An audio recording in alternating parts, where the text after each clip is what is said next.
ఈ నెల 21న అంతరిక్షంలో అసలేం జరుగుతుంది? ఎందుకని ఆ రోజున సూర్యునికి సుదూరంగా భూమి పయనిస్తుంది? ఇక నుంచి పగలు 8 గంటలు, రాత్రి 16 గంటలు ఉండనుందా? లేక ఆ ఒక్కరోజే అలా జరగనుందా? ఈ వింత ఓ అద్భుతం అనుకోవాలా, లేక ప్రపంచానికి ఓ అలర్ట్ అనుకోవాలా? అసలు వేసవికాలపు అయనాంతరం, శీతాకాలపు అయనాంతం అంటే ఏమిటి? దీనిపై పరిశోధకుల మాట ఏమిటి?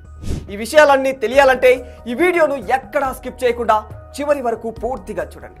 అయితే సాధారణంగా శీతాకాలంలో పగలు తక్కువగాను, రాత్రి ఎక్కువగాను ఉంటుంది. ప్రతి సంవత్సరం వేసవిలో భూమి సూర్యుడికి దగ్గరగా, శీతాకాలంలో భూమి సూర్యుడికి దూరంగా కక్ష దిశలో ప్రయాణిస్తూ ఉంటుంది. ఈ ప్రక్రియనే వేసవికాలపు అయనాంతం, శీతాకాలపు అయనాంతం అంటూ ఉంటారు. ఈ ఏడాది శీతాకాలంలో డిసెంబర్ 21న ఓ వింత జరగబోతుంది. ఆ రోజు సుదీర్ఘమైన రాత్రి ఏర్పడుతుంది.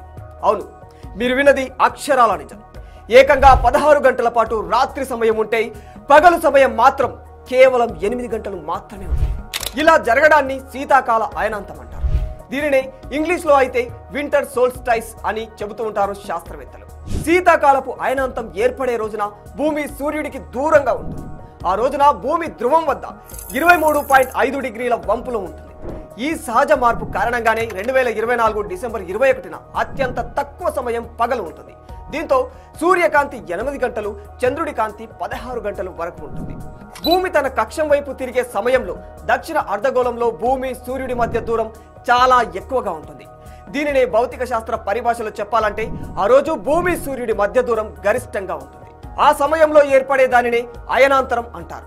సూర్యుడి మధ్యాహ్న సమయంలో ఆకాశంలో అత్యధిక లేదా అత్యల్ప స్థానానికి చేరుకున్నప్పుడు సూర్యుడి చుట్టూ భూమి కక్షలో ఉండే 2 బిందువులను అయనాంతం అంటారు.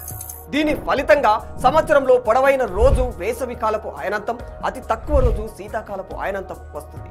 ఇది ప్రతి సంవత్సరం 2 సార్లు జరిగే ప్రక్రియ.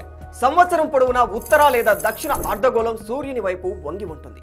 వేసవి కాలపు అయనాంతం అనేది ఒక సంవత్సరంలో ఉండే అన్ని రోజుల కంటే అత్యంత పొడవైన రోజు. ఈ అయనాంతరాలపై ప్రజలు కొన్ని సెంటిమెంట్లను కూడా నమ్ముతుంటారు. ముఖ్యంగా శీతాకాలంలో ఏర్పడే అయనాంతంపై చాలా దేశాలలో ప్రజలు పలు రకాల నమ్మకాలను పాటిస్తూ ఉంటారు. చైనాతో పాటు ఇతర తూర్పు ఆసియా దేశాలలో బౌద్ధ మతంలోని యంగ్ శాఖలకు చెందిన ప్రజలు ఐక్యత, శ్రేయస్సుకు ప్రతీకారంగా నమ్ముతూ పలు కార్యక్రమాలు జరుపుతుంటారు. ఉత్తర భారతదేశంలో శ్రీకృష్ణుడికి నైవేద్యం సమర్పించి గీతా పారాయణం చేస్తారు.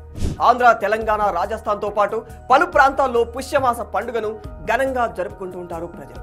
సూర్యుడి ఉత్తరాయణ ప్రక్రియ శీతాకాలపు అయనాంతం నుంచి మొదలవుతూ ఉంటుంది.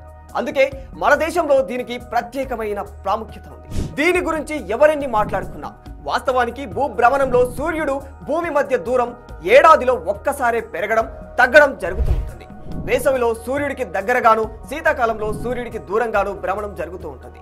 అయితే ఈ శీతాకాలపు అయనాంతం ఏర్పడే రోజు తేదీ ప్రతి ఏటా మారుతూ ఉంటుంది. కానీ ఖచ్చితంగా డిసెంబర్ 20 నుంచి 23 తేదీలలోపు మాత్రమే వస్తూ ఉంటుంది. ఈ ఏడాది 21వ తేదీన ఈ అరుదైన ఘట్టం సంభవిస్తుందని పరిశోధకులు చెబుతున్నారు. దీంతో సూర్యకిరణాలు అత్యల్పంగా భూమికి చేరుతాయి.